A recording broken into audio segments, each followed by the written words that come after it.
ഈ ഭൂമി സ്നേഹം നിറഞ്ഞതാണെന്നും നമ്മളൊക്കെയും സ്നേഹത്തിലേക്ക് വളരേണ്ടവരാണെന്നും ഓർമ്മിപ്പിച്ചുകൊണ്ട് അസീസിലെ വിശുദ്ധ ഫ്രാൻസിസിൻ്റെ തിരുനാൾ എത്തിയിരിക്കുകയാണ്.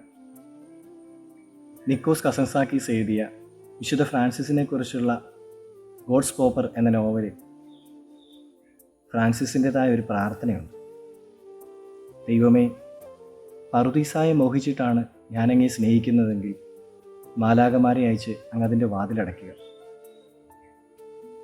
നരകത്തെ പേടിച്ചിട്ടാണ് ഞാനങ്ങേ സ്നേഹിക്കുന്നതെങ്കിൽ എന്നെ നരകാഗ്നിയിലേക്ക് തള്ളിക്കളയുക. കർത്താവേ, അങ്ങേക്ക് വേണ്ടി മാത്രമാണ് ഞാനങ്ങേ സ്നേഹിക്കുന്നതെങ്കിൽ ഇരു കരങ്ങളും നീട്ടി എന്നെ സ്വീകരിക്കണമേ. ദൈവത്തിനു വേണ്ടി മാത്രം ദൈവത്തെ സ്നേഹിക്കാൻ ആഗ്രഹിച്ച, അതിനുവേണ്ടി പരിശ്രമിച്ച അസീസിലെ വിശുദ്ധ ഫ്രാൻസിസ്. സ്നേഹം സ്നേഹിക്കപ്പെടുന്നില്ല എന്ന് നിലവിളിച്ചുകൊണ്ട് അസീസിയുടെ തെരുവുകളിലൂടെ ഭ്രാന്തനെ പോലെ അലഞ്ഞ ഫ്രാൻസിസിനെക്കുറിച്ച് നമ്മൾ വായിക്കുന്നുണ്ട്. ദൈവം പിതാവാണെന്ന് തിരിച്ചറിഞ്ഞ് ആ സ്നേഹമയായ പിതാവിൻ്റെ മക്കളാണ് എല്ലാവരും എന്ന തിരിച്ചറിവിൽ പിതാവിനെ മനുഷ്യർ സ്നേഹിക്കുന്നില്ലല്ലോ എന്നോർത്തുള്ള സങ്കടത്തിൽ ഫ്രാൻസിസ് കരഞ്ഞുകൊണ്ട് തെരുവുകളിലൂടെ ഓടുകയാണ്. സ്നേഹമേ, സ്നേഹിക്കപ്പെടാതെ പോയ എൻ്റെ സ്നേഹമേ എന്ന്. വിശുദ്ധ ഫ്രാൻസിസ് ദൈവത്തെ തിരഞ്ഞതും തേടിയതും അലഞ്ഞതും അന്വേഷിച്ചതുമൊക്കെ ഈ സ്നേഹത്തെ പ്രതിയായിരുന്നു.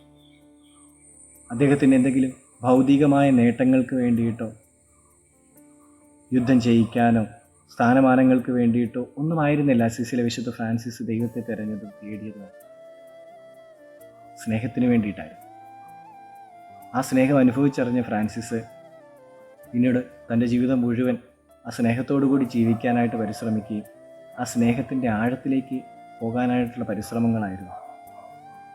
ഭൂമി മുഴുവനും സ്നേഹിക്കപ്പെടേണ്ടതാണെന്ന് ഫ്രാൻസിസിന് ഒരു തിരിച്ചറിവുണ്ടാവുകയാണ്. ഈ ഭൂമി ദൈവത്തിനു വേണ്ടി മാത്രം ദൈവത്തെ സ്നേഹിക്കുന്ന മനുഷ്യരുടേതു കൂടിയാണ് എന്ന് ഓർമ്മിപ്പിച്ചുകൊണ്ടാണ് അസീസിലെ വിശുദ്ധ ഫ്രാൻസിസിൻ്റെ തിരുനാൾ കടന്നു വരുന്നത്. ദൈവത്തിനു വേണ്ടി മാത്രം ഈ ഭൂമിയെ ദൈവത്തെ സ്നേഹിച്ച ഒരുപാട് മനുഷ്യർ ഈ ഭൂമിയിലൂടെ കടന്നു പോയിട്ടുണ്ട്. ഇപ്പോഴും നമുക്കിടയിലൊക്കെ ജീവിക്കുന്നുണ്ട്. മറ്റൊന്നിനു വേണ്ടിയല്ലാതെ ദൈവത്തിനു വേണ്ടി മാത്രം, സ്നേഹത്തിനു വേണ്ടി മാത്രം സ്നേഹിക്കുന്ന മനുഷ്യർ, അത്തരം മനുഷ്യരുടേത് കൂടിയാണ് ഈ ഭൂമി എന്ന് ഫ്രാൻസിസ് നമ്മളെ ഓർമ്മിപ്പിക്കുന്നുണ്ട്. നമുക്കും അത്തരത്തിലുള്ള മനുഷ്യരാകാനായിട്ട് കഴിയും.